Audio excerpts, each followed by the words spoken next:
And hello and welcome to episode 105 of On the Bench, the podcast for scale modelers by scale modelers, all about scale models. And a huge thank you to all of our Patreon supporters, as well as a raft of new ones who are helping to bring this show to you. Thanks to Ross Andrews, Michael Shelley, Tony Sargent, Paul Caridi, Gabriel Fuller-Gooley, Chen, and also Mike Stucker. Thanks very much, gents, for joining the team. And of course, if you want to help support the show, you can do so by going to www.patreon.com/onthebench. And speaking of supporters, before we start the show, let's hear from our sponsor, SMS Paints. The Scale Modeler Supply.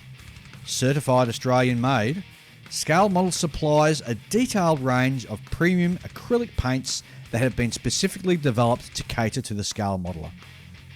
Designed to be used straight from the bottle, SMS Paints have taken all the guesswork out of airbrushing. Simply shake the durable glass bottle and pour and spray for a fast drying and extremely durable result. The ever-growing range of SMS Paints will suit all types of model builders, be it military, train, car, science fiction or Gunpla. SMS Premium Acrylic Lacquer Paints will have a colour to suit you. The Scale Modeler is also your one-stop shop for all your weathering, brushes, masking, tools and accessory needs. SMS Paint tools and accessories are available either directly from their website, www.scalemodeler.com.au, or through stockists across Australia, New Zealand, Singapore and the US. And as a special bonus exclusive to our On The Bench listeners, you will get 10% off by using the promo code OTB when ordering direct from www.scalemodeler.com.au. So go now. Go to scalemodeler.com.au. We know you won't be disappointed. And hello and welcome to the show, and it's great to be back after our long break in January. And with us in the studio, of course, I've got Ian. G'day, Ian. G'day, Dave. G'day, Julian. And g'day, listeners. And, of course, Julian. Good afternoon. It is afternoon this time, slightly. It is, yeah. Yes. Yeah, I was supposed to work yesterday because of some foul weather coming through, but anyway, it's another story. We're here. We're doing it. We're here. Yep. Yeah. What's been happening? Actually, not a great deal besides buying the odd kit. The odd kit? The odd kit, yeah. What's you got? I bought the second instalment of Edward's Spitfire story, the Tally Ho, which is a Mark II and Mark IIA Spitfire. Very nice. And I purchased the Great Wall Hobby Devastator, Midway Edition. It looks absolutely gorgeous. It's a stunning kit, yeah. Yeah. Which was a bit of an episode, because when I originally purchased it, it was missing the A sprue. Oh. And unfortunately, the A sprue is the fuselage, which makes it a complete waste of money. So with a bit of wrangling with the company I purchased it through and a bit of toing and froing and threatening and so forth, they finally sent me the bit I needed. Perfect. And what scheme are you going to do that one in? Ensign George Gay, the only survivor from VT8 during the Midway battle. Very nice. So boring paint scheme, you know. Grey and blue, intermediate blue, and that's it. It's such an ugly aircraft too. Oh yeah, with the corrugated iron looking wings and Okay. very outdated and outclassed in its time. Completely. But historically significant. Yeah, absolutely. I quite like the outdated sort of stuff, the clunky stuff sometimes. Yeah, I agree with you there. Because then I get to build something that, you know, I can point at and laugh at, you know. like your Auto Gyro. Yeah. Speaking of which, how's that coming along, the Mushuru Cup? It's still at someone's house. Still, it's been over a month now, man. Yeah, I know, and I won't get it back until the end of this month. Why? Because that's the next time I'll see him. I got plenty of time. Yeah, I know, but... All right. Plenty of time. Like, Mate, isn't it like a year or something like that, or close to a year? True. I just got to get me motivation back. Oh, you lost your mojo. I think life's gotten in the way. I've just been busy with work and other things, and Listen to modelling podcasts. It's a perfect way to get your modelling mojo That's right, back. it is too, yes. Yes. Totally agree, Dave. Julian, what have you been up to? Not a whole lot. I've just been gluing some photo etch bits on my little hydrofoil.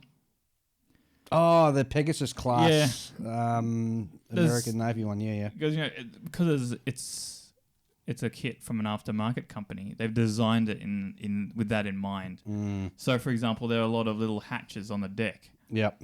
And they're all designed so that they're actual physical holes that go through to the inside of the hull, and then you've got to put the hatch on top of the hull, and it's done in such a way that you've got it's a one piece of photo etch, but you fold it in the middle because it's got like the frame and then the actual hatch. But then it's the same for the doors. Yep. So the doors are a cavity. Yep.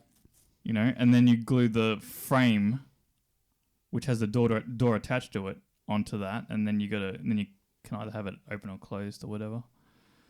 So it's kind of like, you know, trying to get your super glue to look clean. The way I've done it is I sort of just put a tiny bit of super glue around the outside, put it on, so it's just tacked on almost, and then I get super glue and I run it around the inside. Very similar to the way I do it. Yeah, and then to actually get the doors to stay closed, I put the glue where the hinge area is and then close it. Have you made sure that you've done the doors round the right way? Yes. Oh, good. Yes, I made sure of that. And I did each one individually to make sure that it's the right door for that particular... Because not all the doors look the same. No, some of them they have don't. windows in them and stuff like that. Yeah. I know. Having got that kit partially built, I know exactly where you're coming from. Yeah. So, I mean, it'd be nice to get like most of that stuff squared away within a reasonable amount of time, and then I'll be able to sort of paint it and then start working on things to glue onto it, you know, like all the various sort of structures that sit on top of everything. Cool. Then comes the fun bit. Excuse me. Then comes the fun bit, painting it. Yeah. There's going to be a bit of trickiness to the painting. That's Just for a sure. bit. Yeah. Just a bit. Especially the masking. Yeah. Yeah, but they're just... Yeah, it'll be okay. It won't be too bad. It's a great little kit, actually. It's a really good little kit. Yeah, I don't think I complain about the kit. No. I can only complain about my skills. Oh, well. Yeah. That's why we build, to improve our skills, supposedly. I'm just... excuse me. I'm just waiting for the Bathurst class. Yes, in Coming out. 1/350 scale. Yeah. Oh, I'll be definitely getting my hands on one of them. Oh, so excited about that. That's not too far away, I think. No, I'm going to get 2. 2. Yep. I'll get 1. Do the Yarra. I'm going to do one as the Bathurst, HMAS Bathurst, and the other one is what's the display ship, the museum ship over in Williamstown. Oh, you got me there. Yeah, I'll do it in that variant as well. But we had about 67 of them, Yeah. and we even sold one to China. Oh, really? So I was in the Chinese Navy for a while. Oh, wow. How's that? Oh, gee, history's funny. Yep. What have I been doing? Let me see now. I've been buying lots and lots and lots of kits. Yes, you have. I've been getting right into... It's a ridiculous amount of kits that you've bought. I know. Well, I mean, you've bought enough kits to probably to make up my entire stash in the last, like 6 months. Oh, even less. well, because my youngest son and my eldest stepson are both into Warhammer now, so I've been trying to build along with them and keep up with them. So I've gone and bought a whole heap of Warhammer stuff, and sitting on the table here in the studio, I've got my Bane Blade, which is an awesome looking tank. It's freaking huge. Can't wait to build that one. Freaking huge. Got a couple of rhinos. I've also bought a what's that? A Stormhawk Interceptor. And also I got some Primus Marines because we sort of promised each other we were going to have a build off with Space Marines, didn't we? Paint a Space Marine each. I don't know how the heck that came about. So how did we decide on doing that? I think it's your fault, Julian. I'm sure Probably. it is. I had something to do with it. I think it was like sort of running off the back of the Musaru Cup and it's like, oh, what thing can we, have a little challenge amongst ourselves kind of thing instead of like this once a year type thing that goes overseas and involves shipping and stuff. Like, Well, actually, I'm glad that we're doing And it because also to push you out of your comfort zone. Because at the Yes. time you had no interest in Warhammer. no, Or I know. painting figures. or painting figures. So this is going to really push me.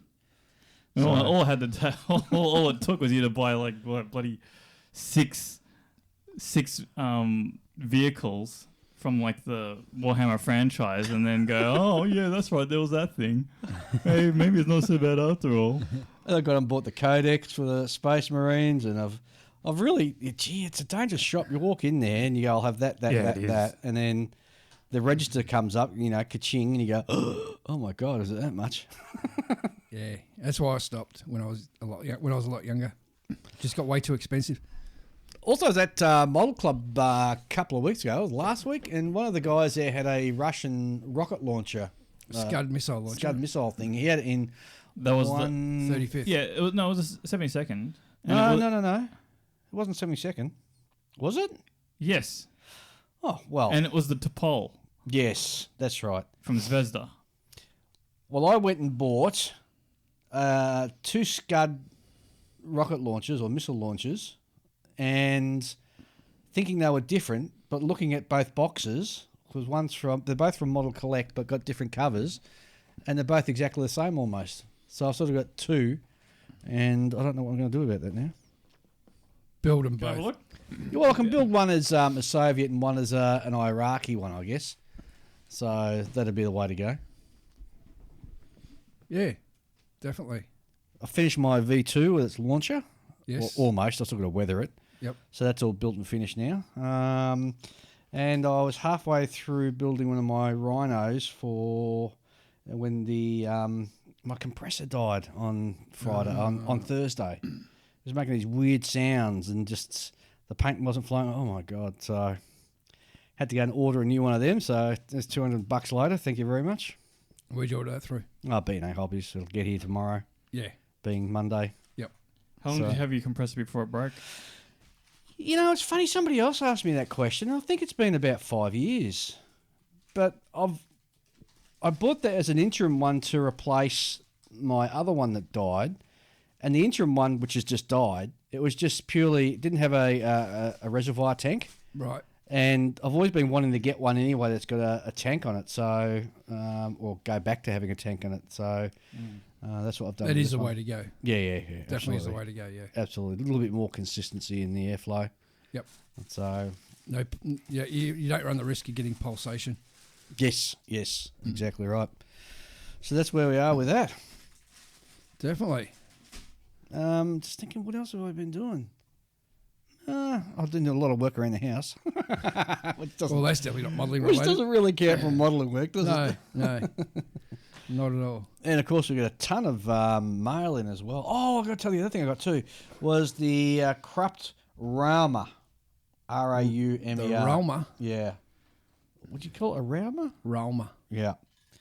Which is a German sort of anti-minefield sort of future trucky sort of thingy looking. Yep.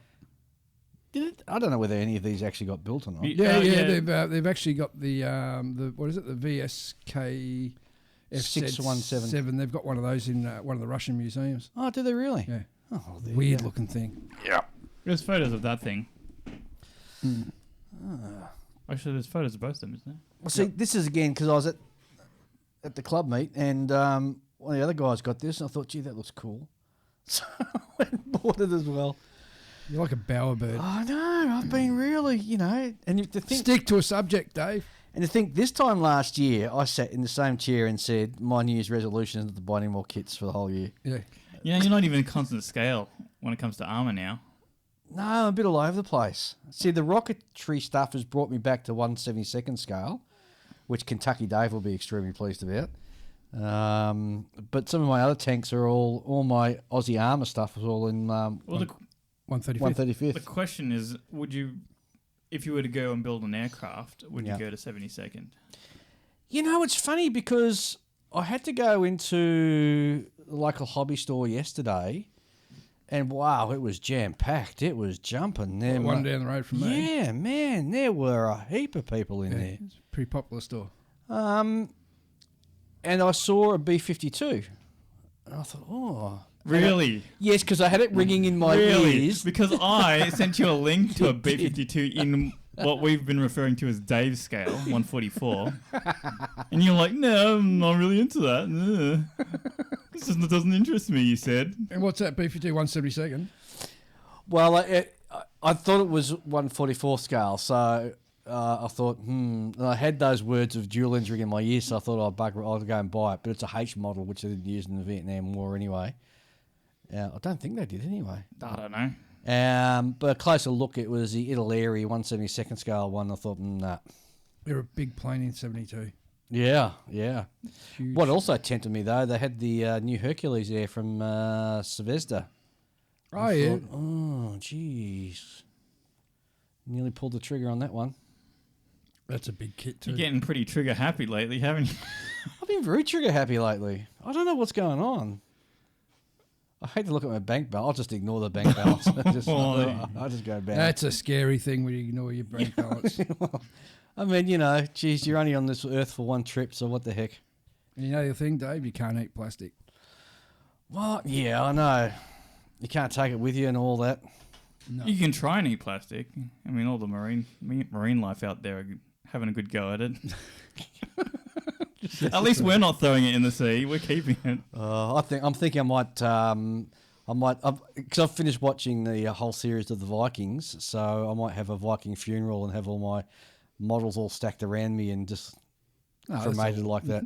That won't work because we'll snaffle them before we push the boat out. So, Dave, I've been looking at your 2 rocket launcher vehicle Scud kits. Yep. It's the same kit. You bought it twice. Yeah, I know. So, hey, man, what am I going to do? I don't know. I don't want one. I have no interest in it at all. Look, I'll build 2 versions. I'll do a do a tandem build them both at once. No. This is a fairly complicated kit. Yeah. This would be no different than building a 35th scale version. I'll do one in Russian Soviet colours as in a May Day parade. That way it's be pristine with no dirtying up whatsoever. Yep. And I might do the other one as an Iraqi one, so it's also dusty and dirty. So that's my thoughts there. That depends, of course, because if I don't enjoy the build, I'll just get rid of the second kit. Yeah. So there's my thoughts. Flog it off with a swap and sell. Yeah. Speaking of swap and sell, there's one on this weekend, which obviously we're missing, but we got news about the Australian Model Expo. Which is now being held in October. Yes. Do you remember the dates? No.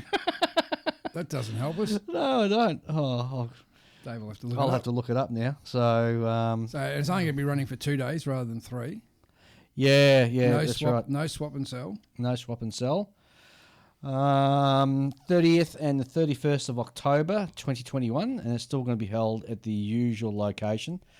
Unfortunately, because it's a 2-day event, it's going to be a focus on the competition and club displays and traders, which means some of the normal features such as demos, make and take, and swap and sell won't be possible for this particular events. Yep. But hallelujah, we've got modelling shows coming back. We do, but we've still got to watch out because if we have another COVID outbreak, like a Series 2 outbreak or something, that could change everything overnight. Oh, yeah. I think we'll be right. I really do. We got a ton of listener mail that come in, so excellent. Well, we should hook into that. I think we might. Let's have a look. Jeez. And thanks everybody for writing in. Of course, don't forget, if you want to send us an email, you can do so by writing to onthebench64@gmail.com. And the first email we've got comes from Dom Barr, who writes, "Hi benchers. At the end of the recent episode, there's been a move to revamp Julian's sign-off. I would just like to say that not only is buy more tools a good catchphrase, it's the best catchphrase. Oh. For work, I drive all over the city and I try to stop by all the hobby stores I can and support them with purchases. Like many modelers, the last thing I need is more kits. So aside from paint and glue, buying tools is a great way to patronise these stores. Even newer modelers will benefit from buying more tools. They suddenly give you new capabilities you never realised you could have. Yes. So when I'm at a hobby shop, It's Julian's voice I hear on my head. Buy more tools. And I do. Win-win. Thanks for your podcast. It's been a game changer. Cheers from Don Bar in Reservoir, Melbourne. Local lad. Yeah, absolutely. Yeah, I actually bought a new tool. Did you? What you get? I bought a router. You bought a router? Oh, so you can do... I make my own bases.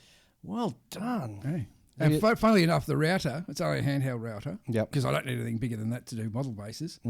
That was, I think, $109 because I, at the end of work, at the end of the year, I won a $100 gift voucher for a tool store.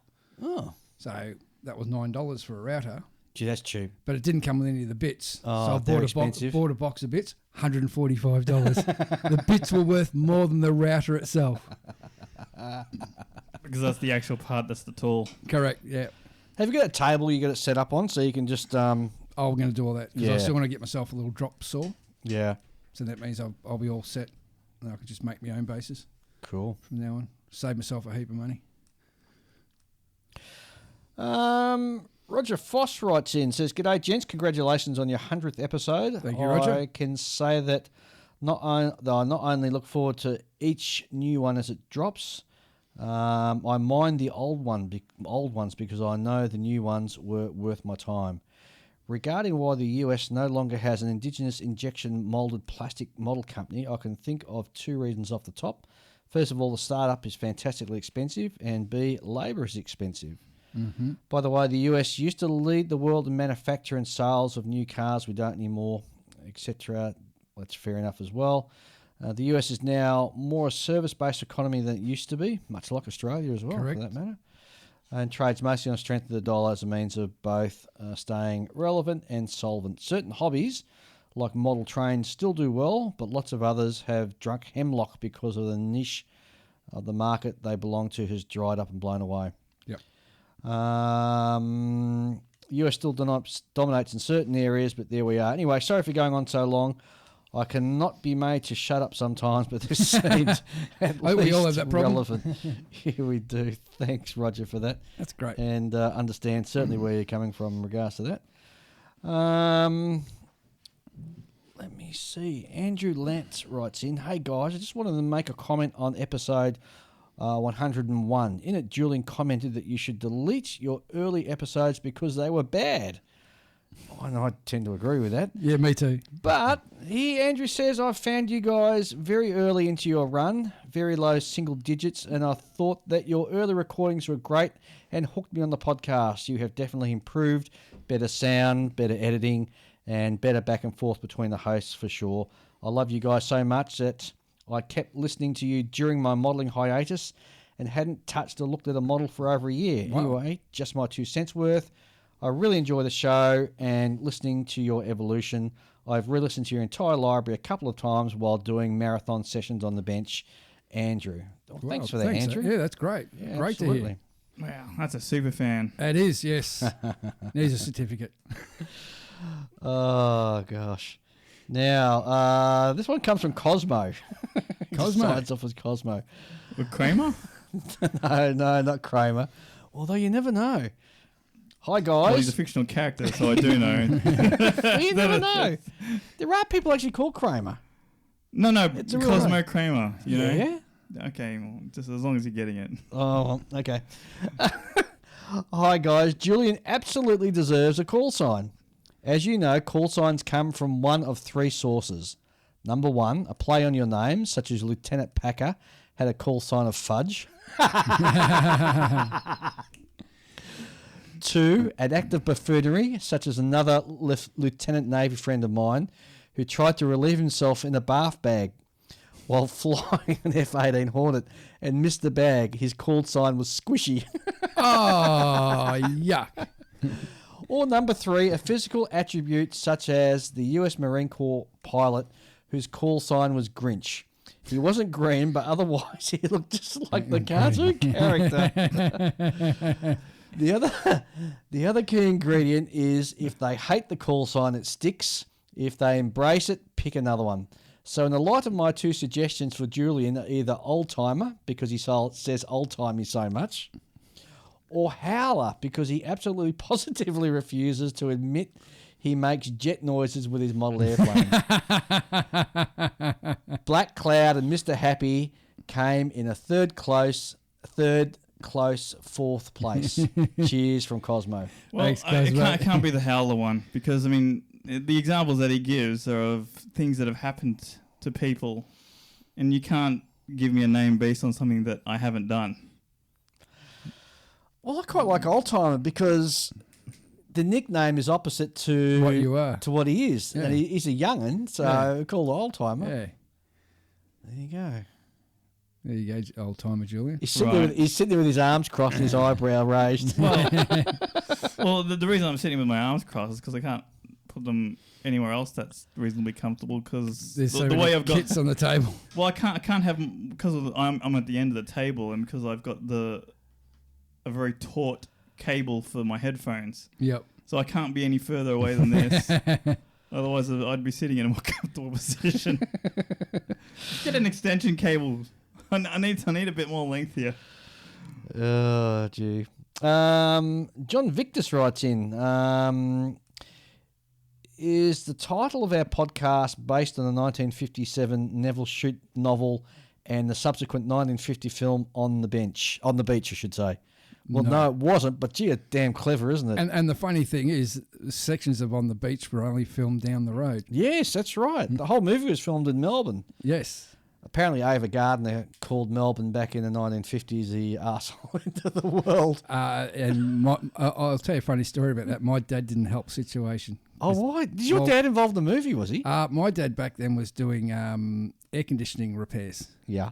which really blew me away because as far as I know, my old man knew absolutely nothing about electronics. And he got sent to her place to where she was staying to fix the air conditioner, and she was that rude that as he left, he called her an beeping bitch. And the other funny story is, what was his name? Anthony Perkins, who was in the movie, Oh, he was showing off his motorcycle skills in front of all the students at the Berwick Primary School. Yeah. And completely lost it. Oh, really? And all the students just saw this motorbike, and then with Anthony Hopkins following on his ass. Anthony Perkins, you mean? Yeah, Perkins following on his ass down the road. It had Fred Astaire in it too, the movie. Yeah, from Fred it. Astaire, Yeah. yeah. In the movie, he kills himself in the car crash in Correct, Phillip in Island. Phillip Island Grand Yeah, Prix circuit. That's right. Mm. Man, you know what's funny? I think I watched that movie again about 3 years ago, and there was a remake Yes. recently as well. Yeah, which was garbage. Yeah, it was. Not as good as the original. No, and you can't beat the book. No. So Totally. I haven't seen this movie because I'm not that old timey myself.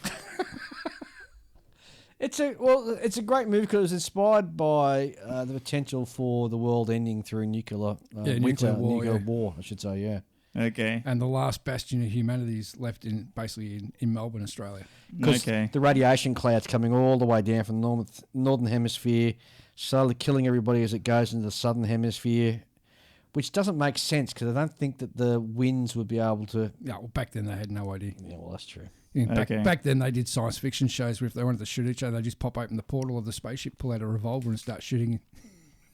Speaking of science fiction shows, Uh-oh. there's a new one, a new TV series which I've started watching, based on the movie The Snowpiercer, and they're making a TV series, Oh, that sounds series out of it now. interesting. It's on Netflix and loving it. So there's a potential of you building some sort of steampunk train in the future.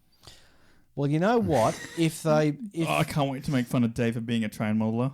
Oh, yeah. what's wrong with me being a train modeler? You got to wear the hat and the bib and brace overalls. Well, Casey Jones? Yeah. No. Yeah. Otherwise, you're not a train modeler. No. That's if you're. Well- that's if you play with model Well, if you've seen the movie, what's his name? Ed Harris. Yeah. He wears like a bathrobe in the movie, right? So he could just wear a bathrobe and drive his little train around the tracks. I'm quite happy to step out of the studio and go and put my bathrobe and come back in. No. Luckily, this is audio and not visual. Audio, not visual, because that'd be something we don't want to see. But if they brought out a model of the engine from the Snowpiercer, I reckon that'd be cool. Mhm. I'd definitely buy that. So it's a carriage that's 1,001 cars long and just traversing the Earth for ever and ever and ever because the Earth's all frozen over. Right. And it's really cool. Okay. Based on a Korean movie. Yes. Keep my eye open for it. You should. It's really good. Dave's searching. No, I'm just bringing up the next one. It comes from Dennis Tennant. What is he related to David Tennant? A very good actor who played Doctor Who. Anyway. Is he Scottish? Don't know. He didn't say where he's... Oh, he's from Wisconsin. Okay. Dennis from Wisconsin writes, Hi, guys. While listening to your recent podcast, episode 101, which was us versus Plastic Model Mojo, I got to admit I got very excited hearing Plastic Model Mojo Dave Knight suggesting the creation of a new segment about geezer skills. What a great idea, learning stuff from veteran modelers that emphasise the old school. My excitement faded quickly, however, after I cleaned out my ears and replayed that section of the podcast to find that he suggested tweezer skills as a segment and not the subject of my excitement. Geezer skills. I'm sad to find myself downloading an episode of Plastic Model Mojo to get back into the modelling mojo back. Cheers to you and your gang. Dennis from the land of cheddar in Wisconsin, the Thank you, cheese state. Dennis. So wait, did he get tweezer mixed up with geezer or something? Yeah. Oh, okay. You know, Well, you got to admit, Kentucky Dave sort of talks like he's got a mouthful of whiskey or cotton. Isn't that because he actually has a mouthful of whiskey? Well, probably true. He but likes his whiskey. He does, but he's got a real drawl to his talk. Yeah. So Great bloke.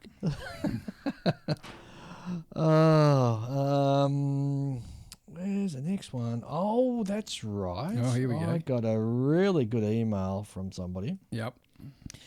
You recall in our episode 100 we were talking about, excuse me, I was saying about where people from all different parts of the world listen into everything. Mm-hmm. And I said there's one listener in Laos. Oh, Laos, yes. He actually wrote in. Ah, he heard us.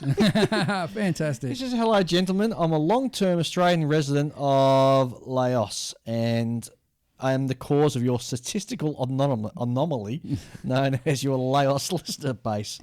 Incredibly, perhaps I'm not the other Laos-based modeller, which is James from Brisbane, referred to by Dave in your special episode with the guys from Plastic Model Mojo. I'm Tony, formerly of Melbourne, so he's an old Melbourne boy. Local boy. Although I should probably find out who James is and we should meet up in Laos.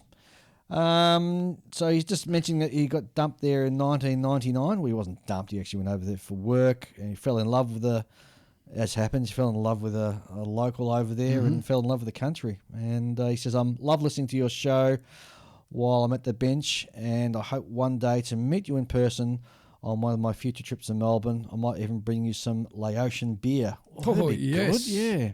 Keep up the good work. Best regards, Tony. Thank you, Tony. And he sent me a picture of his view of the Mekong Delta that sort of runs past. He just sits there sipping a beer and watching the sun go down. Nice. Lovely little view. Oh, that's stunning. Well, that looks cool. Absolutely stunning. I'm jealous. I get to look at a back fence. With a swamp on the other side Yeah, of the it. swamp on the other side, yes. That's it.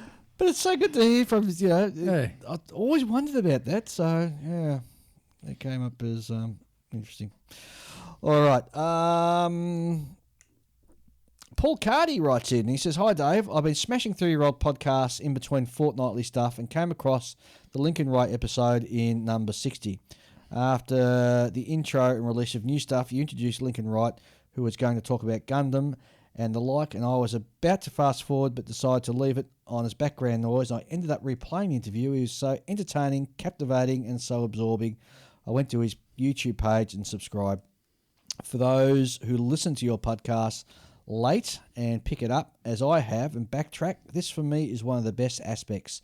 And because of you, I'm joining a local scale modelling club. Ah, it's To good your to hear. team, please keep up your good work. Best regards, Paul Caridi. Thanks, Paul. That's great. Oh, there you go. Yeah, Lincoln's great value. So full of energy, that guy. Yeah. I hope the club he joins is a good one. And if it isn't, just join another one. There's one that's bound to suit him. Yeah. I hope he doesn't have like a bad experience and gets turned off from it. You know, that's interesting. I'm constantly astounded how small our club scene is, given the size of our modelling base in Melbourne. that's the thing. I said while I do say like join another one. I mean, we've got so many around here that we can do that. But maybe if you're in the States, it's not an option. But I mean, you listen to say the boys from the O'Hare club, IPMS over there. They've got 60, 70 members or something like that of their club, and their club sizes over there are huge. And you go to our clubs here, and you're lucky if you got like 10 guys standing around. Yeah. And yet we have this huge modelling base that can support 15 plus model shops in one city. So there's a mismatch there somewhere. Oh well, it's just the nature of the beast. Some modelers are just solitary creatures. Yeah. That's why they build models, so they don't have to deal with society in general. Oh, that's true, I guess. Mike S writes in, congratulations on hitting the big 100 to you guys. Thanks, it was Mike. Great fun to be involved in at least a couple of episodes. Thanks for letting me join the fun. And the podcast continues to go from strength to strength. All the best for this year. Thank you. Now, Rob Morrison wrote in and suggested that if you two guys are if we get to the US this year and you guys stay on and do some visits around, yes, he's got a couple of places that might interest you. Yep. So he writes, hi chaps, listen to your podcast with the posse guys when you discuss going to the Nationals. A couple of places that you may be interested in seeing. There's Wilmington, North Carolina, which is where the USS North Carolina. That is on my list. Oh, that is there you go. Well, I've got a model of the North Carolina, so that's on my list. Well, it says it took him about 2 hours to cover the ship on a self-guided tour. And he also suggests visiting the National Museum of the Marine Corps, which is in Virginia, Quantico. Yep. So, because I'm planning, when I go there, I'm planning on seeing two ships. Yeah. The Carolina and the Yorktown. Where's the Yorktown based? Not far from the Carolina, I think. Our American listeners would be able to tell us straight away. Because you've got the Intrepid over in New York City. What's the one in San Diego? I don't know. Oh, geez. I'd have to look it up. There's probably people who... There's like so many places. Like I don't think I'll be able to get to see everything I want to see in the time I've got, because I want to go. Definitely going to go to this. Julian and I have been discussing. We're definitely going to go to the Smithsonian. Yes. That's in Washington, number one, yeah. But not just the Aeroplane Pavilion. Oh, okay. I want to go see as much as I can, which is, as you know, is going to be a few days just by that alone. Because I think there's 12 museums or something at the Smithsonian. See, then you want to... there's so... This is the problem with the US. There are so many good museums over there. And, I mean, there's the SAC Museum, which I think is in Ohio, or is it in Iowa? Again, they've got people screaming at their speakers telling us. You idiots. Yeah. There's a great little museum, I say great little museum, that I came across in Oregon. I was just driving down and, I'm killing me now to know the name of it. It was in an old dirigible hangar, and that thing was huge. Oh, those dirigible hangars aren't small. Yeah, the ones that used to put the airships in that the US Navy used to operate. They're big. Usually the ones that, I think they've still got maybe one or two still surviving in Wilhelmshaven in Germany. Well, those things are freaking massive. Yeah. Wasn't what the American Navy used the R series, wasn't it? The R101? Yeah, wasn't the Argon and yeah. But anyway, and half the not half the aircraft, a good sizable number of the aircraft are still in flying condition. So did they have a Sparrowhawk? Because if it's a dirigible hangar and they've got aircraft in there, they've got to have a Sparrowhawk. Yeah, Sparrowhawk's like a little biplane that used to had a hook on the top. And they used to hang them from the dirigible, so like a fighter defence for the dirigibles. Yes. I've got a parasite fighter. Yeah, I've got a Williams Brother 32nd scale kit at home somewhere.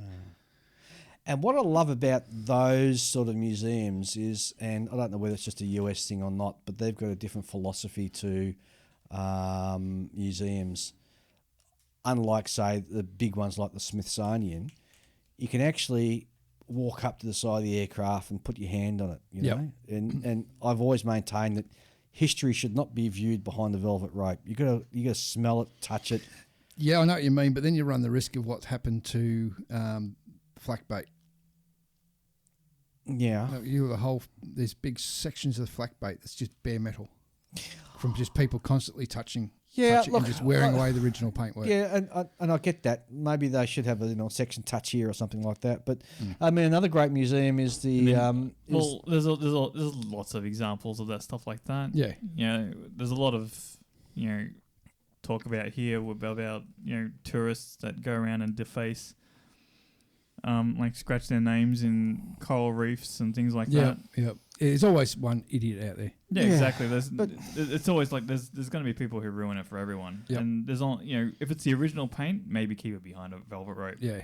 But even the air museum out in Honolulu at the Pearl airfield Harbor there, Museum. and they got one section that it's all sort of done up and it's all dark and everything, and the aircraft are sort of up on static displays. But they've got a second hangar.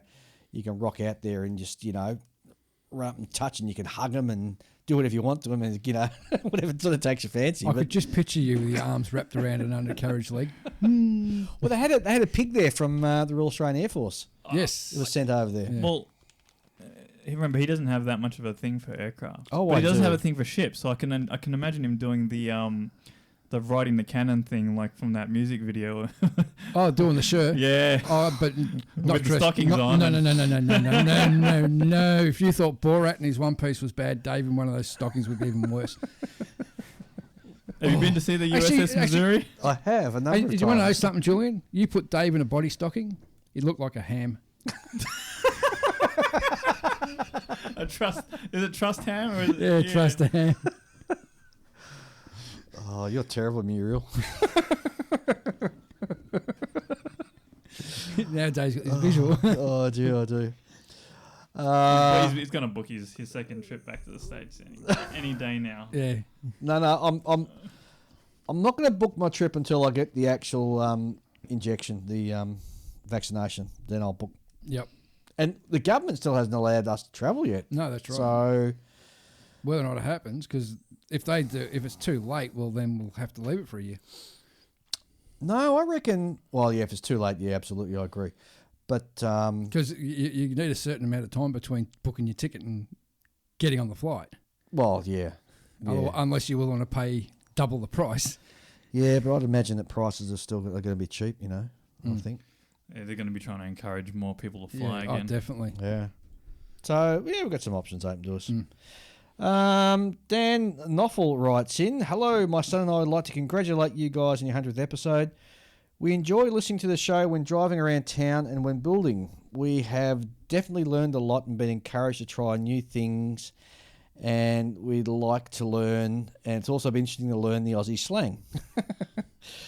Beauty, mate. Yeah, we mostly build aircraft and currently working on two 172nd Spitfires. I've got two of the same kit, so we could each do our work on our own kit. That's good. You got a father and son sitting there. That's great. building Yeah. away, isn't it? I remember my father was totally against me building models. I know my dad bought a. He bought me a B-17, built all of it. Yep. And then he built me a airfix, not an airfix, one of those wooden wind-up aircraft. You had to dope the outside Yes. with the dope linen. yeah. Or it's just like tissue There paper. was tissue paper, yeah. He spent hours on that, and I think it flew and crashed in the first flight. Anyway, it continues on. We started to get a little bit of a stash going, and we have them all sorted in the closet, but wondering if there are tips to keeping your stash safe till it's time to build. Indoors. Well, obviously, indoors, yeah. The worst thing I've always found, especially in Australia, the worst thing is keep your stash in a tin shed. Yeah. It'll just ruin them because you got such huge temperature differences, and you always run the risk of moisture getting in, ground moisture, and then your decals are ruined. Well, Dan and Hank are actually in Las Vegas where it gets super, super hot. So my only advice would be, if possible, store it inside. Even in America, they should have a basement, store it in the basement. Oh, I don't think in underground. Vegas they do basements. Oh, what happens if your basement floods? In Well, Vegas. Yeah. I don't know. Yeah. Anywhere. Remember, not every American house has a basement. Yeah. I think if you have them in racks too, so make sure they're off the floor. Yes. As Definitely I've off learnt the that floor. lesson when I had a flooding accident here Yes. I remember about a that. year ago. So, look, as long as they're inside the house, they'll be fine. They won't go off. Yeah. Your decals might be another issue. No, that should be all right. Decals should be fine. If there's no moisture in there, your decals will be. And Las Vegas, I'm pretty sure it's a pretty dry climate. So it is, yeah. So, yeah. It's got that big storage facility just down the road with the boneyard. Yes. So, well, there's a good spot to stash it. It continues on. Thanks again for your great show. We listen to all the modelling podcasts, but On the Bench is the top of our list. Looking forward to meeting you all at Nationals here in Vegas. That's Dan and Hank. We'll look forward to meeting you guys too. Absolutely. Well, that's it from listener mail. So we chew through quite a bit there. Thanks, guys. Fair bit, yeah. What we might do now is I think we'll have a very quick break, and then we'll come back and I don't know, shoot the breeze on some of the new stuff that's around and been announced. Sounds because like a plan. Believe it or not, the Falcon has written in and he has a he has a mighty list. All right, we'll be back very shortly. Fine Scale Modeller is the world's most recognised and essential magazine for modelers and is available in all good newsagents and newsstands or wherever you purchase your magazines. Alternatively, go to their website www.finescale.com and subscribe to either a print edition or their digital edition. Go now. Go to www.finescale.com. Okay, and we're back to have a look at what's new in the hobby world, and according to the Falcon, there's quite a bit. He writes in, "Hi Dave and guys, lots of new releases were announced during your short hiatus. Here are some highlights from the last month or so. Let's start with aircraft. Apparently Armour Hobby are working on a 1/72nd scale North American P-51B/C Mustang, slated to be released later this year." That'll be in 72nd scale. Yep. Great Wall Hobby have shown CAD renders of the 1/32nd scale Curtis P-40B Tomahawk. Ooh. I thought you might be interested in Wait, that one. Who's that? Great Wall. That should be quite good. 48 scale, did you say? 32. Oh, 32, yeah. That means I could throw out my trumpeter one because I wouldn't sell it to anyone. It's garbage. I'd throw it out. Wow, that bad. Oh, it's shocking. Mate, it's the cockpit's about half as deep as it should be. Well, if this Great Wall Hobby Devastator of yours is anything to go by, then It'd be their a nice kit. P40 should be. Well, I've sweet. also got their P61 Black Widow, which is a stunning kit too. Oh, is it? Yeah. Are you going to build that one day or what? Yeah, one day. It's a big bird. It's a big bird, all right. Using Hobby have announced some Luftwaffe 1946 type subjects in 1/48 scale. First one's going to be a Messerschmitt ME 262 HG3.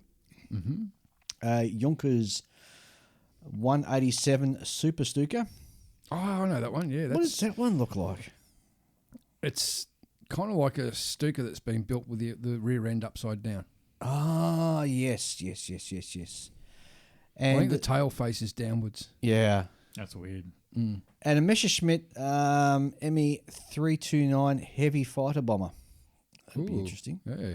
All from Amusing Hobby. Amusing Hobby are really sort of cornering the market in the what ifs. Yeah, exactly. Yeah. Yeah, and paper panzers and. I've got one of their paper panzers. Oh, do you really? Yeah, I've got their Yuck Panther 2, which is a nice looking kit. Airfix. Oh, geez, Airfix, how you disappoint me. Oh, no. Well, 2021, and there's no announcement of Queen Elizabeth class aircraft carrier. You're never going to let that go, are you? Well, somebody's got to build it. Look, probably Flyhawk. Oh, no, I'll be Trumpeter, I reckon. And then it'll be 1/700 scale. No, it'll be Trumpeter.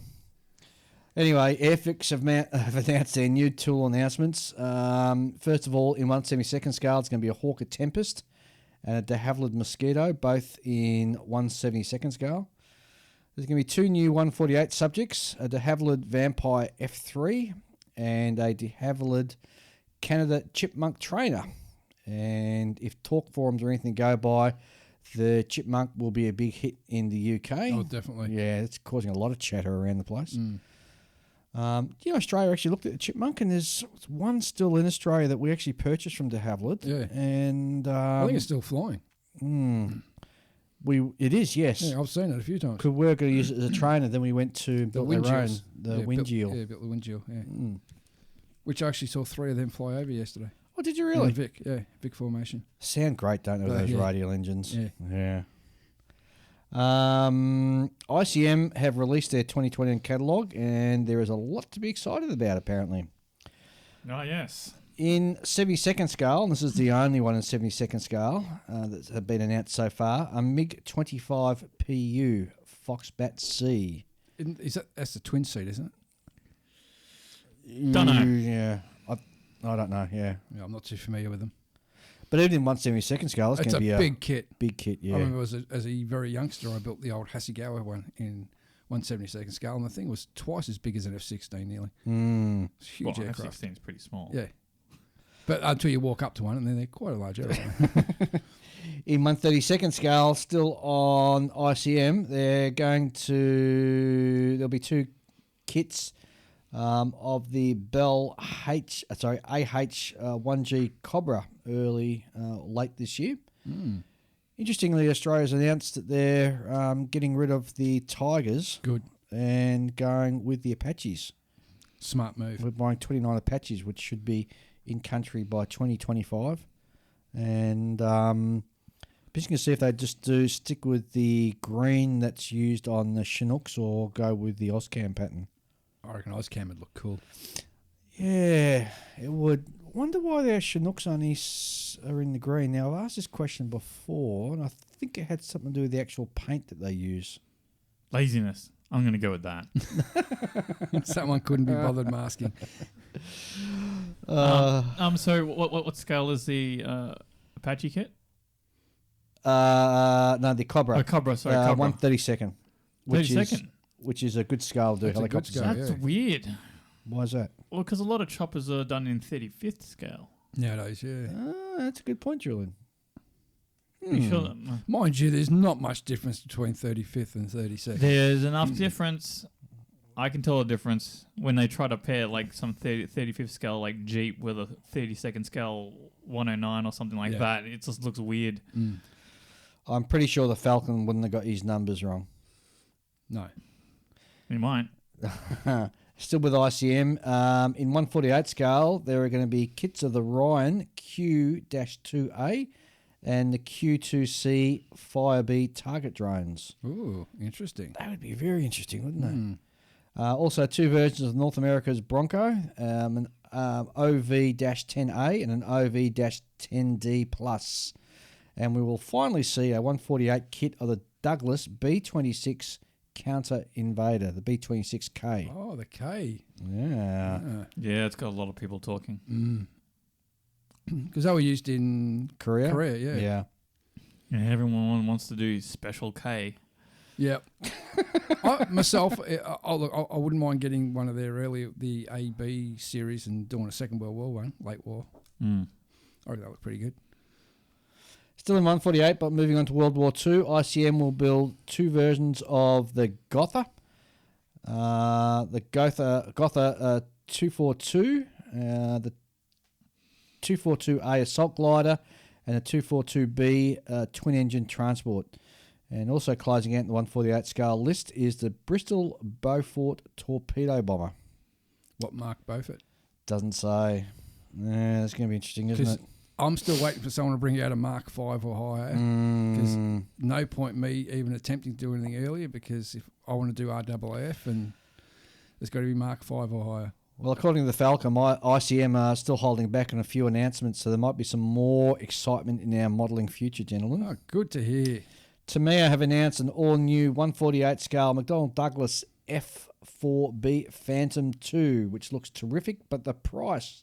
Oh, it'd be It's about astronomical. £100 in the UK, 137 US dollars or 180 Australian dollars. Well, it's not bad for a 148 scale.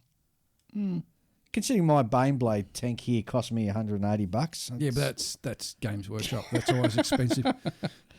And to me, I reckon you're still with a good deal, $180 for a 148 scale. I mean, And if they're doing a BC, they're going to do E's, G's. which I hope so, because they're not going to do an Aussie version. Yep. Are you talking about the F-14? No, No, the F4 F4 Phantom. Oh, that's right. Yeah. That's right. Yeah, I was looking at that the other day, actually. Yeah. And in 148 scale, the Phantom's a big aircraft. It is, It's a yeah. big kit. Yeah. yeah. And you've built one, haven't you? I built the Hasegawa one years ago. That's why I had a look, because I'm interested in the differences between the two. What one did you build?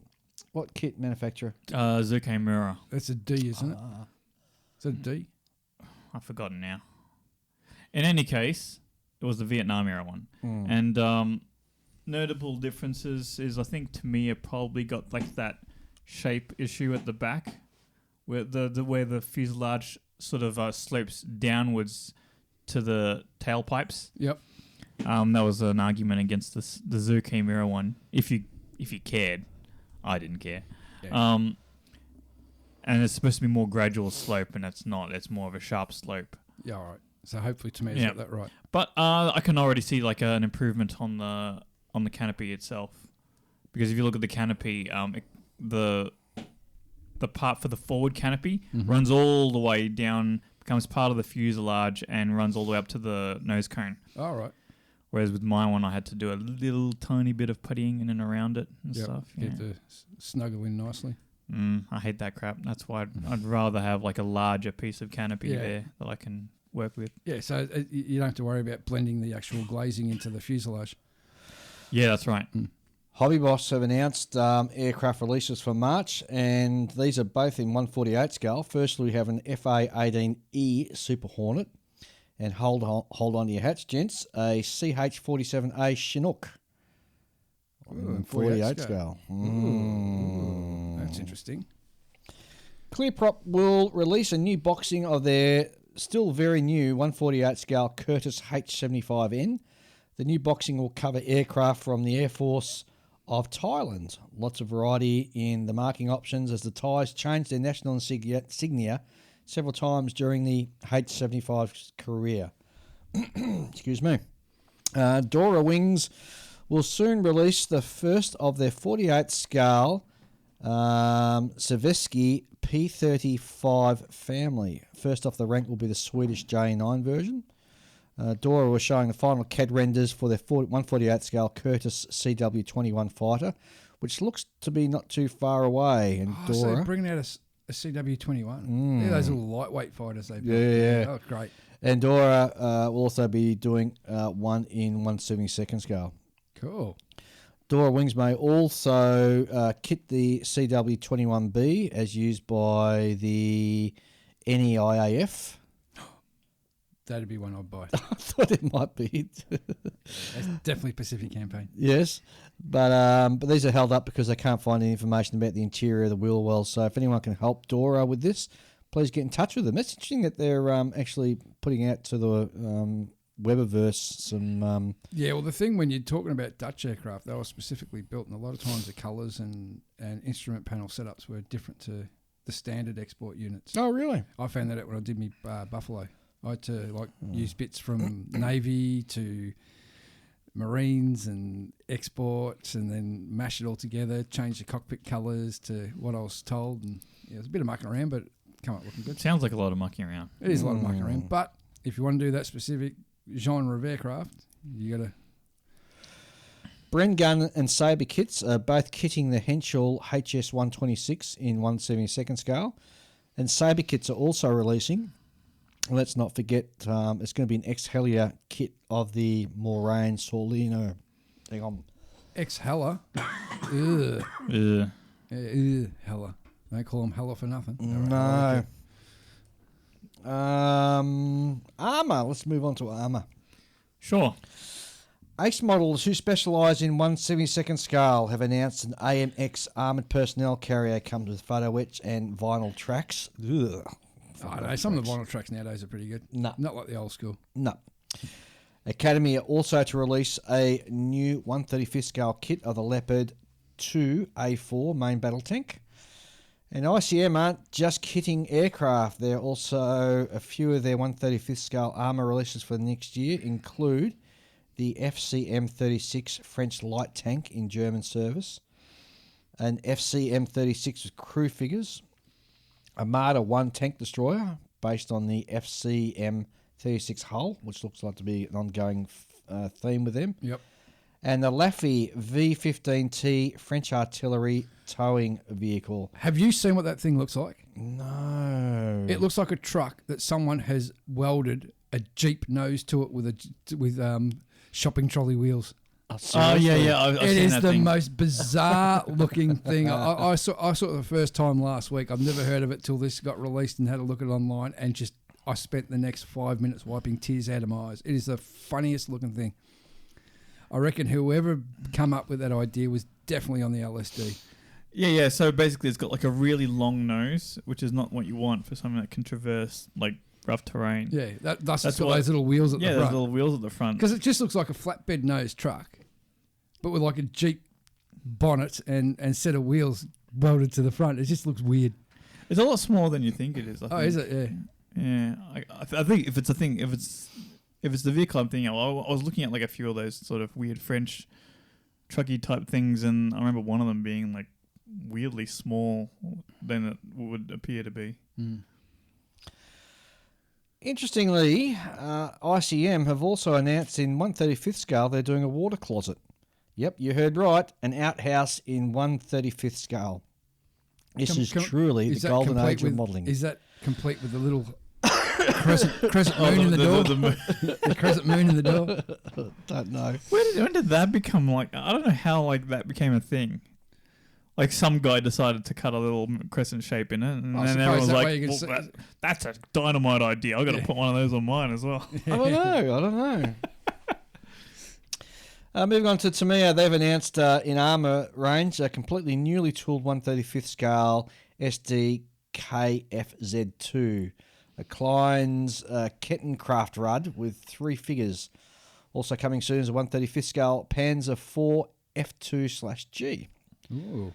Trump are going to release a 1/35th scale Russian BMD-4M airborne infantry fighting vehicle. Hobby Boss will add to their line of Panthers with a Panzer... Oh, gee, thanks. You're doing this on purpose, Falcon. Panzer Bauerwagen 5 OS F. This is armed with a PaK 38 and is one of the Trumpeters' line of paper Panzers. The vehicle was planned, of course, but never built. Asuka. I've never heard of that as a Yeah, modelling Asuka company. Hobby. Yeah, Asuka Hobby. Didn't they do Shermans? They were building Shermans. for a Yeah. while. So they used to be called Tasker. Oh, right, okay. Asuka will release a 1/35th scale US medium tank M4 composite Sherman late version Another Sherman. with the high bustle turret. Musing Hobby have announced 3 new kits coming our way in 2021, all in 1/35th scale.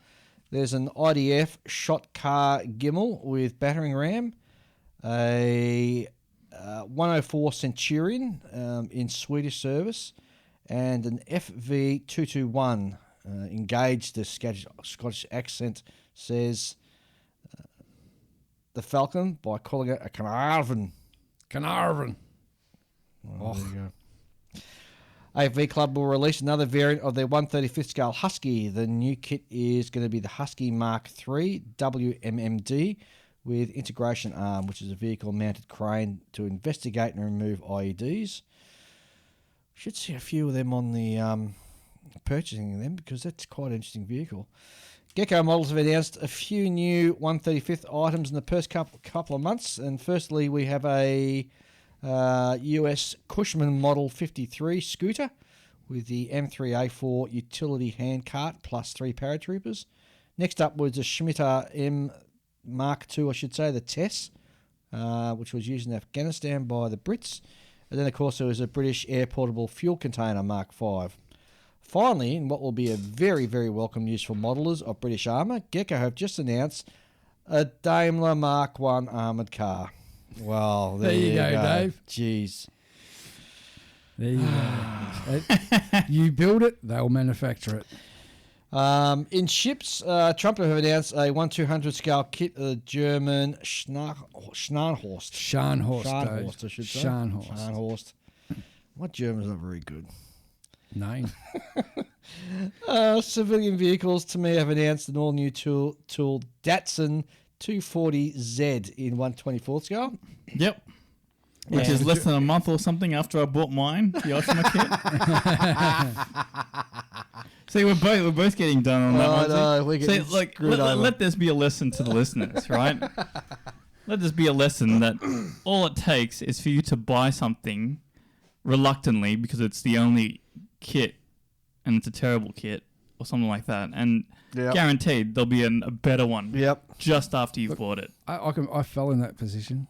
Yeah. The Heinkel 217. You're in this hobby long enough. It will happen to you. No one made a Yoo-hoo in 148, so I think it was HPM.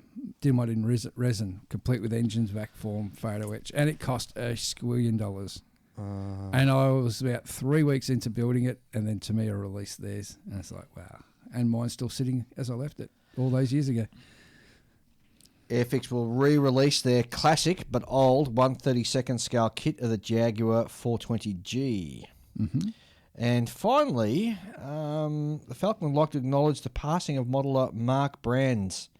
Mark was a prolific poster and engaging presence on the Armour forums, who was always willing to help out his fellow modelers. A sad loss for the Armour modelling community. Vale Mark.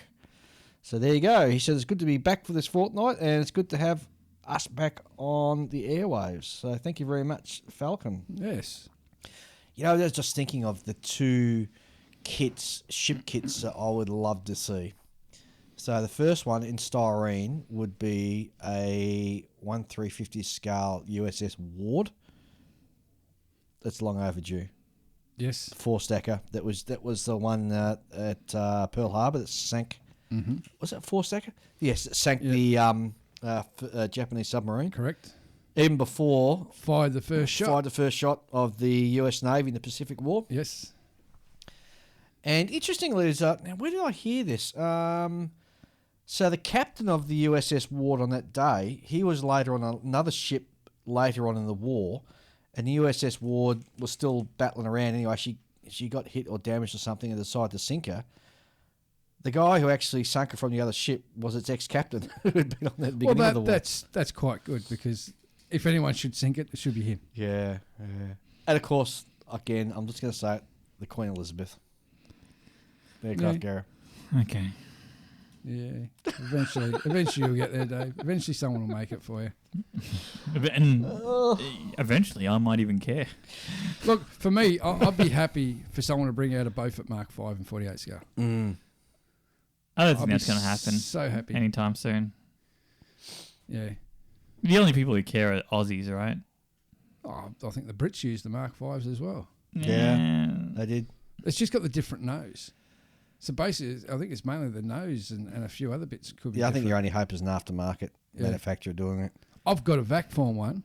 Oh, that'd be terrible. But I know what's going to happen. It'll get to the point where I just can't wait, and I'll start building it then. Bang. It'll come out. The whole kit is vac form? Yeah. You better have just grafting the nose from it onto one of the existing other kits. I'd have to check it out. See if everything's That'd correct, be easier. Yeah. See, I'm past that point. I couldn't be bothered stuffing around doing that. I Same. just want to buy a kit that is easy to build or relatively painless to build rather than have to, jack around doing all this bloody... Yeah, but when you jack around is you start using skills you normally don't use, and you start honing those skills, which is handy to know. Yeah, but see, the thing is about those skills that you don't normally use is that you'll hardly ever use them. If you bought a kit that built properly. Yeah. Yeah. Well, true, you got a point there. The only skills that they'll probably help you is if you're plastering any holes in walls. Yes. Yes. So this is as good a time as any to touch on this. But you know how you like to throw around the basic modelling skills. Yeah. Mm-hmm. Right? I would like to see a revision of what that entails. Oh, yeah, right? And because how would you change it? like a lot of the things like that the old guard of modelling would have you believe is geezer skills.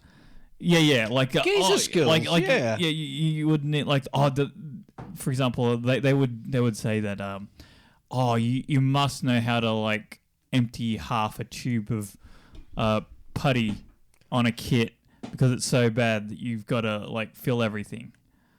Mm-hmm. It's like, well, no, I don't. I could just buy a kit that is relatively well engineered and not have to deal with that. Yep. And as time goes on, it's going to become even less and less and less and less and less necessary of a skill. You look at the guys who are building Gundam and Bandai kits now. I mean, there's no way near, because those kits are so well engineered. All they have to deal with is getting it off the sprue and cleaning up the sprue cut. I remember when I did my Gundam build, I struggling to think if I even touched any putty anyway. Yeah, see, that's just purely sanding skills. Yeah, so Cleaning off sprue nubs and that's it. And Lord knows you don't even have to paint those Gundam kits as well. when you think about this, a lot of armor kits don't require any putty either. Very true. Yeah, and that's just and if you found one that did, you'd be like, "This is a terrible kit." How can you mess that up? It's just like a box. Yeah. Or overcomplicated. Dragon. In fact, you know what the putty gets used for on more armor kits when people want to do the cast texturing. Yeah, cast texturing, or if they want to start doing the that German anti-mine. The Zimmerant. Yeah. No. A lot of things are going the way of the dinosaur in that respect, and I hope it does. I hope it continues to. It's evolution. Well, that's like saying, I mean, how many of you do you guys change your oil in your car now? No. When's the last time you changed the oil in your car? Don't ask me that question. It's not as often as I should. But what I'm getting at is, man, in my day, you did all that stuff yourself. You changed the oil filter, the oil, the petrol filter. You did all that stuff. You did your own timing and everything. Nowadays, man, I couldn't be stuffed doing that now. Mate, I remember my first car. Yeah. Was a Ford Fairlane 73 Fairlane 500 with a 351 cubic inch V8. And I could literally sit inside the engine bay and work on the motor. It was a freaking boat. It was like a land yacht. You know, as much as I think talking about cars and stuff at this point is getting a bit off topic, I really I can bring it on topic. I bought a car kit. No, wait. I need to say this so that I can get in recognition for this thing that I think is a great feat. Yep. Is I got up at like 7 o'clock in the morning to get new tires for my car yesterday. Oh, 7 a.m. Wow. Julian. Go Julian. Yeah. So now I've got a nice set of Pirellis on my car, and it doesn't threaten my life every time it rains. And it was supposed to rain. Like, the reason we're having the podcast today is because it was supposed to be like a huge thunderstorm. And it didn't end up last week. And I was scared for my life that I'd be driving down here and it'd be aquaplaning at 90 kilometers an hour. But the reason why we brought the car stuff is because what I'm getting at is what skills we used to use has changed because of the type of cars we've got and the servicing industry. Mm-hmm. And there's something much of a similar sort of fundamental change in the modelling industry as well. Yeah, the high quality. With your high quality kits now, not requiring you to have to go down to that level. And also the variations of different aircraft and what's out there now. So when we were growing up, you had Airfix, Revell, Frog, Heller, Frog, Matchbox, Monogram, Eschi, and I think that might have been the main 7 that were for plastic. And then you had like AMT for cars and so forth. Nowadays, there's hundreds of manufacturers, and they're all got different. Like, who would have thought 20 years ago you'd see a CW21? Now there's one coming out. Well, the thing is, like, all these advances in the way the kits go together and engineering, what it is it's basically manufacturers catering to the customer. Yep. Like, let's make it easier for the customer to have a good time with our kits. So hopefully they'll buy more of them. Yeah. Right? Because if you buy a kit and you start buying or get a kit from a new manufacturer and that kit is a real struggle to build, you're not going to go back there again. Well, here's a good question. So if you had a choice of a kit that was fitted really well but had poor accuracy or had accuracy issues, or you had a kit that had really high accuracy issues but was a poor fit, which one? Hang on, you choose? Mean no high accuracy but no issues on the accuracy, you mean?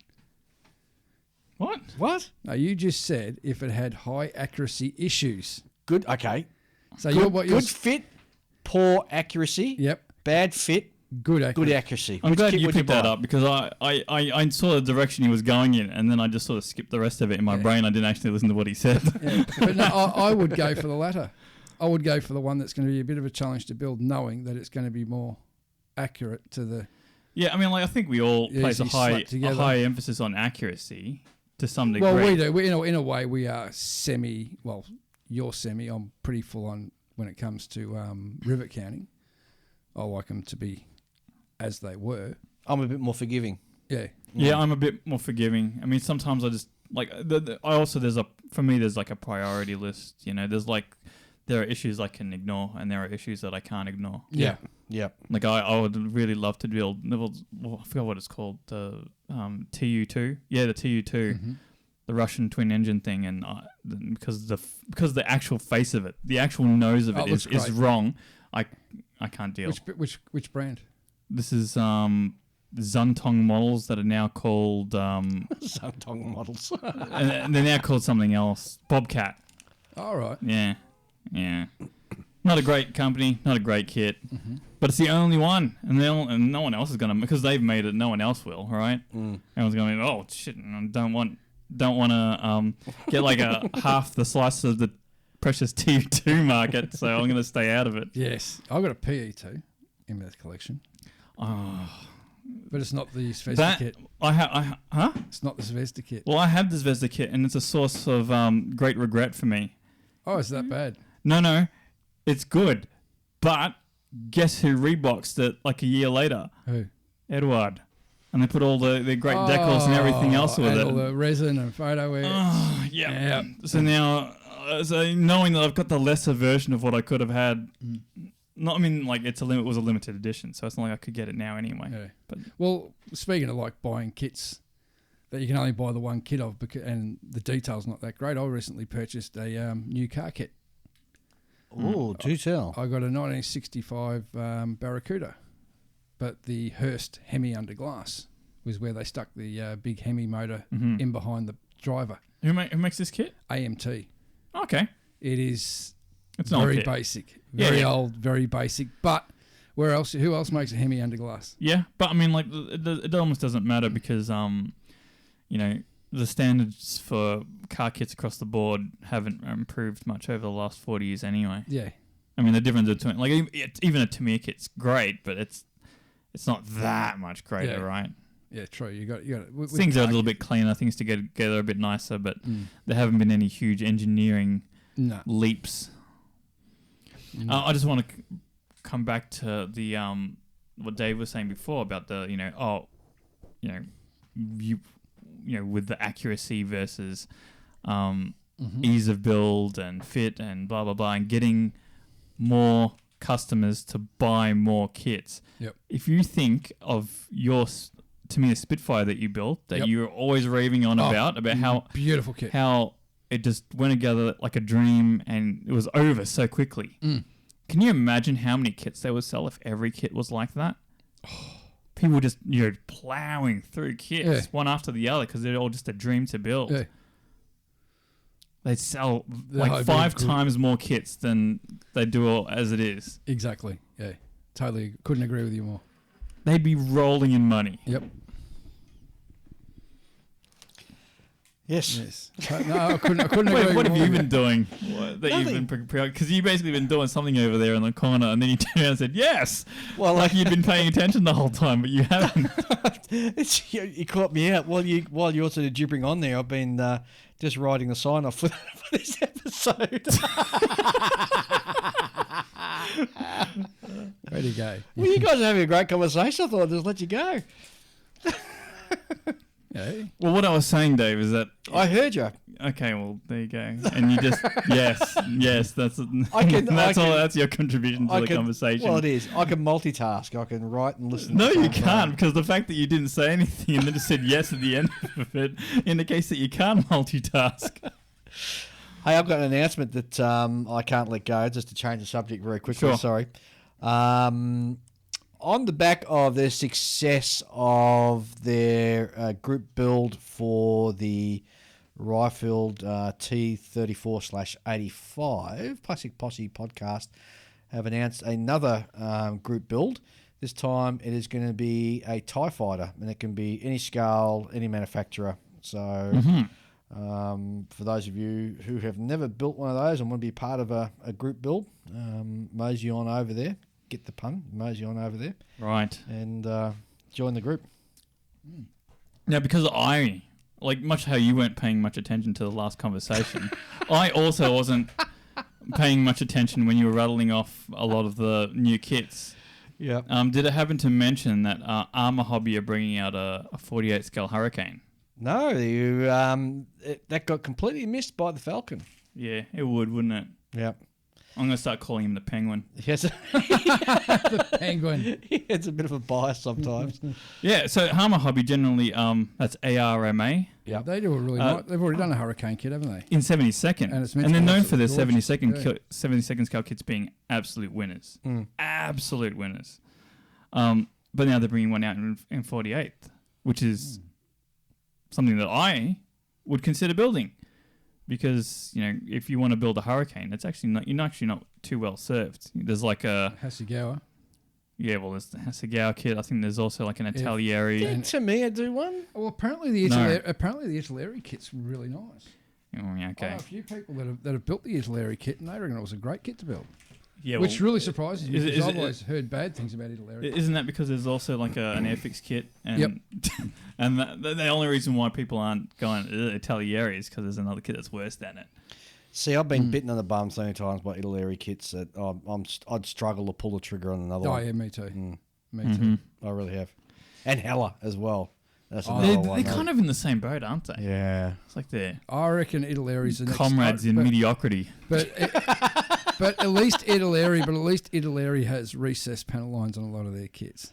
Yes. Yeah. And about, I'd probably say a 16th amount of flash than Hella kits do. Yeah, see, Italeri Is it- you kits, gotta think the Hella Italeri kit- kits are aspirational, whereas Hella kits are just... Mass-produced yeah, ancient moulds Yep. that leak. yeah. Here's something that I've noticed, right? So, Britain's got Airfix, you've got Italy's got Atelieri, And Eshi. and France has got Hella. Yeah. And generally, for at least Hella and Atelieri, the people in those countries are not proud of their model manufacturer. Oh, really? Nah, like the French aren't, crash hot about Hella. Another So rest of the world. they tend to go, well, yeah, that's what we've got, and sorry. Is that half the reason that the hobby has pretty much nearly died in France? Oh, maybe. Oh, no, it wasn't that the hobby had died in France. It's that the show scene had died in France. So my last trip over there, if you recall, I went to that model shop, and the guy said if you want to, the quickest way to lose money is to run a model Shop, yeah. show. Show. Yeah, the shop itself, shops are still sort of going along. There's model builders Didn't there. they- didn't but they they're s- just the show scene has just Died. died. What there used to be like that, was it something or other militaire event? Oh, in- Euro Militaire. yeah, that was a huge That deal. was a and then- massive deal. That was all with figures and so forth as well. They had some great figure shows at Euro Militaire. And then, of course, you get the shows over in Germany now. You get the big Toy Fest in Nuremberg, Yeah. and then across the border into sort of Hungary. Go across the burger. Yeah, no, across the border. I was thinking Germany and burgers. I don't know why. Anyway, I think bratwurst. Hamburg. Bratwurst. I saw this very, silly article the other day saying it's racist to mispronounce people's names.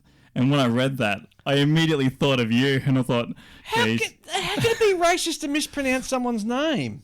oh, it's just some stupid article. It is some stupid article. Yeah. I'll stand by that. Yeah.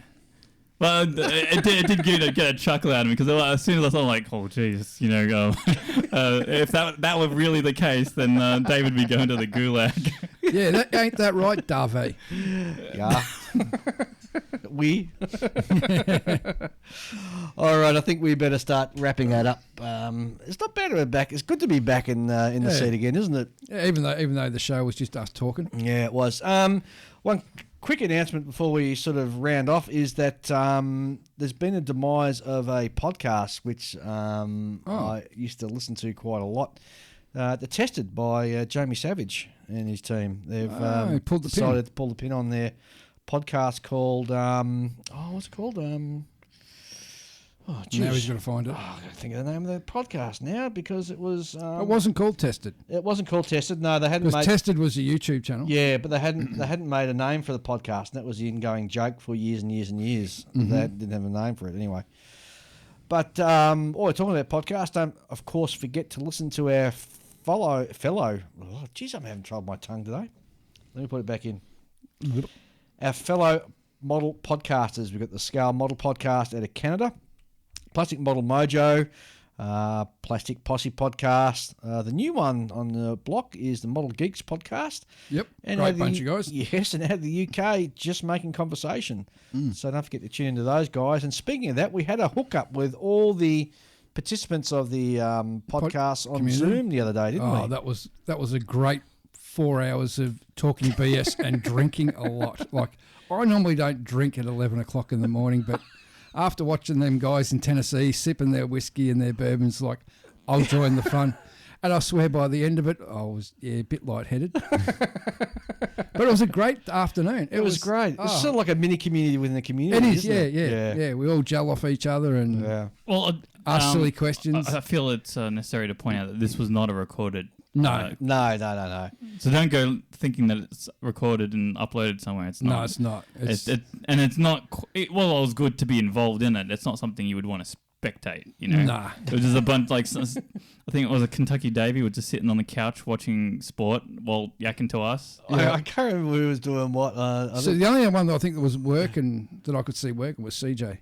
TJ, he's building away. He's got a great little man cave. He has got the most awesome model setup I've seen in a long time. That was really fascinating. Yeah. And then what's his name from Geeks? Grumpy. Yeah. Grumpy. Yeah. You look at behind him, it's like he's got his own little hobby shop there, and He could almost be doing it from a model shop the way he's got that. His stash is all in this pristine racks behind him. Yeah. Jeez. But no, it's great to look. Maybe one day in the future we might decide to have a big Zoom hookup, and We should get Grumpy's address and do a ram raid while we're over there. oh look, guaranteed when we're over there we're going to catch up with most of the lads over there anyway. I really Guaranteed. hope that happens this year. I'd hate to have to wait another year. Yeah, I'm the same. Yeah. Anyway, on that note, let's say good night, adios, and bid you adieu. And we'll be back in a fortnight. And our next show is going to be about weathering armour. And we've got a very, very, very special guest coming Very, in. very, very well talented modeler too. Yes, so we're All right. very Surprise. excited about that. And so don't forget to tune in next fortnight. So in the meantime, from Ian. Photo Etch is your friend. Julian. Yeah, those tools, you should probably buy those, yeah. And from me, thanks and good night. And we'll see you in a fortnight.